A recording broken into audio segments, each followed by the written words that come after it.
What would you do if the smallest act of kindness could change your life forever? In the quiet hum of a small-town community center, where flickering fluorescent lights cast long shadows, Marcus Green pushed his mop across the worn linoleum floor. At 42, he was a man of routine, his life a rhythm of early mornings and late nights cleaning up after others. His hands, calloused from years of labor, gripped the mop handle tightly, but his eyes held a softness that spoke of a heart unbroken by hardship.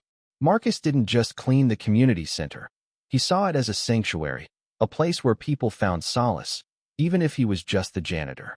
Every evening, as the center emptied, one person remained, Ms. Evelyn, a blind elderly woman who sat alone at a corner table. Her frail hands trembled as she fumbled with her coat, her face etched with lines of a life well lived but heavy with loss. Marcus had noticed her months ago, sitting silently after the community dinners, her plate often untouched.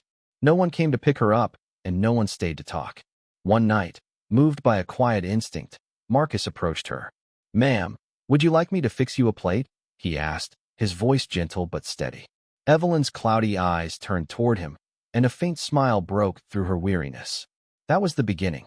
Night after night, Marcus brought her meals, sat with her, and described the world she could no longer see the way the sunset painted the sky outside, the laughter of children playing in the park. He never asked for thanks, never expected it. To him, it was just what you did for someone who needed it. Evelyn's stories, shared in a trembling voice, painted pictures of her youth, her late husband, and a daughter she hadn't seen in decades. Marcus listened, his heart aching for her solitude, unaware that every moment was being watched. Unknown to Marcus, a camera hidden in the corner of the room recorded his every gesture. It belonged to Claire Hensley, a billionaire tech mogul who had built an empire from nothing. Claire had spent years searching for her mother, Evelyn, after a painful falling out in her youth. Guilt had gnawed at her, but pride had kept her away until an anonymous tip led her to this small-town community center. She'd installed the camera to check on her mother from afar, too ashamed to face her directly. What she saw wasn't just Evelyn.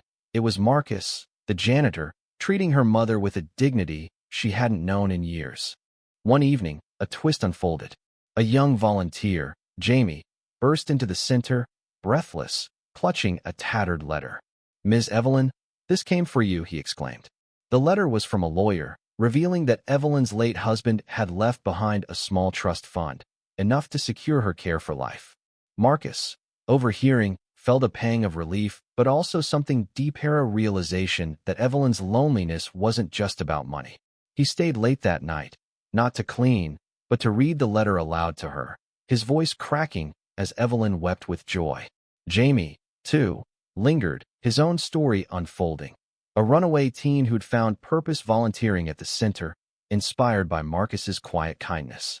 Claire watched the footage, tears streaming down her face. She saw not just her mother's smile, but the man who'd brought it back. The next day, she arrived at the center, her polished heels clicking on the linoleum. Marcus, wiping down tables, froze when she introduced herself. "I'm Evelyn's daughter," Claire said, her voice thick with emotion. "And I've seen everything you've done for her."